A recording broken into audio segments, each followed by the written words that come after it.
Hello there, World of Takers! Welcome to the channel. I'm of course your host, Droodles, Blitz, and in today's video, we are going to be breaking into the top 6 best and most overpowered premium tanks in my personal opinion, because of course all of us have our own opinions on what vehicles are super duper strong in the game. Now the last time I made one of these videos was almost 2 years ago, and I figured, you know what, it's been enough time, how about we make it again, but we talk about the newer tier 8s, tier 9s, and 10s that were added into the game, and yeah, we'll see just exactly what I've put on this list. Now, last year's, or whatever it was a little different because I did the top 5, but I ranked them 1 through 5. This time, I'm not going to rank them because I think all of these tanks are fantastic in their own regards. But what I am going to do is start at the lowest tier, which would be 7, and make my way up to tier 10. So yeah, of course, if you enjoyed today's video, please consider smashing that subscribe button down below. I'm thinking in the future, I'm going to do a top 10 or whatever tech tree tanks that are the best for grinding, winning in, blah, blah, blah. Yeah, I'm thinking that I can revamp a lot of these old videos because it's been like 2 years since I've done them. But without further ado, let's get straight into the numbers. The first tank we'll be talking about is the Vind. Sorry about that, seems like we had some technical difficulties there. What I meant to say is we are starting off with the Smasher. Now that is a full health Thunder there, and we're going to load in a high explosive. Oh gee, yeah, that is what the Smasher is capable of doing. It carries a 152mm cannon. And well, 152s have one thing that makes them incredibly deadly, and that is damage per shot. This thing with its standard ammo, as you can see they're aiming at the SU-152, has 640 damage per shot. That is already insane. The high explosive has 960 with 90mm of pen, and the heat has 560, and oh, did I forget to mention the heat has 250mm of penetration. There you go, another slap into the Jackson, and that was a low roll. He would have easily been wiped off the map if that had been a standard roll with this tank. So, yeah, the Smasher doesn't really need an introduction, but it's such an incredibly strong vehicle. Breaking into the next Tier 7, we have the Annihilator. Again, another tank that basically needs no introduction. Now, the issue with the Smasher and the Annihilator is that they are both extremely expensive tanks. In fact, I don't even know if Wargaming's ever going to sell the Annihilator again. They might bring it out in the Christmas events, but so far, there's been no luck for anybody that wanted to get their hands on it apart from the original debut. But the Annihilator, well, what does it carry? It carries a gun that deals 220 damage per shot, and it carries 3 shells. So, yeah, 660 damage. In a matter of like 0.2 seconds after the first shot, you can see your full health Tiger be bang, bang, bang, 660 taken off, and we back straight into cover. It's a ridiculous tank because of the abilities to just demolish armor with no problems whatsoever. The biggest issues with the Smasher is the fact that it has no armor. You know, it doesn't have great hold-on capabilities. It just sticks out like a sore thumb in the open.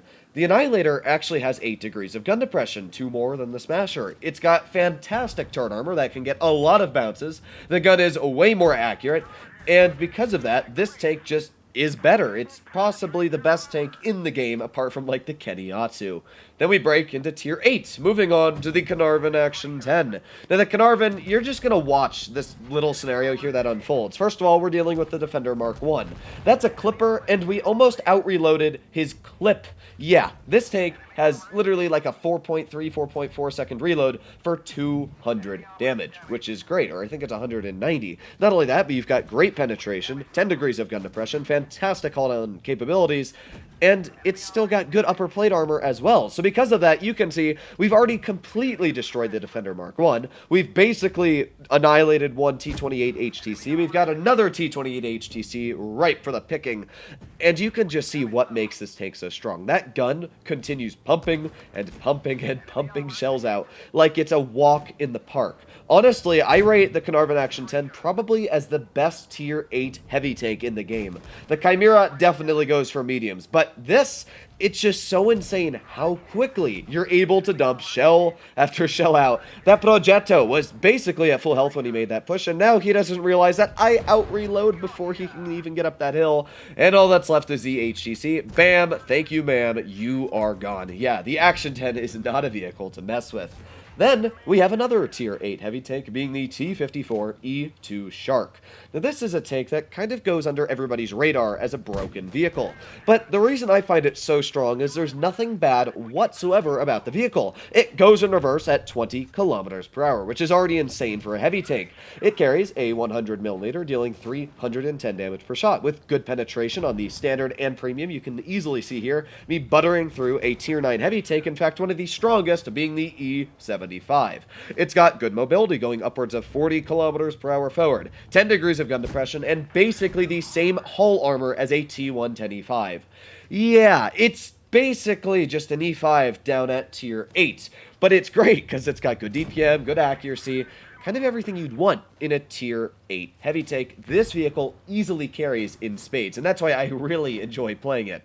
And then up to our last Tier 8 vehicle, being the Chimera. Now the Chimera is another ridiculously strong tank, and there's a couple reasons for it, but the main reason we all hate playing against it, and that is it has a 440 damage per shot gun. I don't know what caliber that would be, because a 130 deals like 460, so we'll say a 125mm gun. But yeah, like, we just easily cut through the side of that IS-5's armor there, because this thing of course also carries like 220mm standard pen, 10 degrees of gun depression, 50 kilometers per hour top speed, and currently, until the Ram Panzer comes out, this is the heaviest Tier 8 medium tank in Blitz, meaning that you easily get rams off. The upper plate is incredibly troll and gets a lot of bounces, and the turret, even though it's quite flat and easy to penetrate, it's still about 215mm thick, and it does get the occasional bounce. Yeah, that's a whole mouthful to say. But it's true. This tank is ridiculous. The Chimera is currently the highest performing tank in the game. Yeah, that's insane all on its own. You can see there the KV-4 bounced right off my vehicle, and we just ripped a huge chunk of his armor away. You're able to outtrade heavy tanks. You have about the same damage per minute as heavy tanks. You've got, honestly, better armor than some heavy tanks, and there you go again, just another slap into the rear of the KV-4. So, yeah, Chimera, it's a little busted, gonna be honest. If this tank comes out in the stores, or should I say the Christmas Blitz fair, I would highly suggest to get your hands on it. But finally, we have the AMX M454. Last year, I said it was the Chieftain Mark 6. And while I do think the Chieftain Mark 6 is still an incredibly strong vehicle and one of the most enjoyable tanks to run in Tier 10, this tank just has to take the cake. The AMX M4, while it is not necessarily the best tank for competition, it is fantastic for playing any pub or ratings battles. And the reason for that being is, first of all, it has fantastic armor. Unlike your normal French vehicles, this thing boasts about 300mm on the upper plate. The turret is the strongest in Tier 10. You can't even penetrate it with a Hellry, because the entire turret is filled up with a 600mm thick mantlet. You can see the other AMX I'm aiming at there. Literally, the entire upper plate and turret is completely red.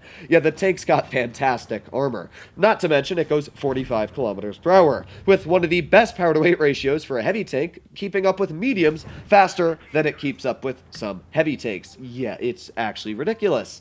So, everything combined with this vehicle is already good so far, the armor, the mobility, and then we go into the gun. Now, this gun is way more accurate than your average 130mm, and not only is this more accurate than an IS-7, not only does it have around the same damage per minute as an IS-7, but, oh yeah, did I forget to mention it has 20 more damage at 480 a shot than the IS-7. Oh, and another thing I forgot is this tank goes in reverse at 20 kilometers per hour. There's really nothing bad about the tank. Sure, it sticks out, again, like a sore thumb, kind of like the Smasher, if you're stuck out in the open, but that's the player's fault if they're stuck out in the open with this vehicle. It is ridiculously overpowered in a pub-based battle. If you know how to play the tank, it just dominates every single circumstance. And you can see that easily here. I was able to just completely annihilate the other AMX because he made a little bit of a misplay there. Drove over the ridge. I'm not sure what his plan was, but yeah, I was able to get my T-57 Heavy to completely demolish him. But now we've got a vehicle like the T-110E5. Bounces off my side. Get a nice high roll into his vehicle because, of course, this thing does have that huge ability to roll high. And then I'm going to ram him because this thing weighs a lot. So there you go, 140 taken off of him with the ram. We're going to tap him in the turret again for another nice roll there. And then I'm just going to ram him once again. It's such a stupid vehicle, but that's just what makes it such a strong tank in World of Tanks Blitz. Well, there you have it, folks. That is my top list of the strongest premium and collectors in World of Tanks Blitz. Hopefully, all of you enjoyed it. If you did, as always, please consider smashing that subscribe button down below. And let me know what you guys think about my picks in the comments down below. If you agree or disagree with some of the vehicles I said, if you think maybe a vehicle like the Dracula or the WZ-121 GFT belongs in there, let me know what you guys think about that in the comments. And as well, one thing I did want to say, which I didn't say in any of those tank comparisons, is what the price should be for each vehicle.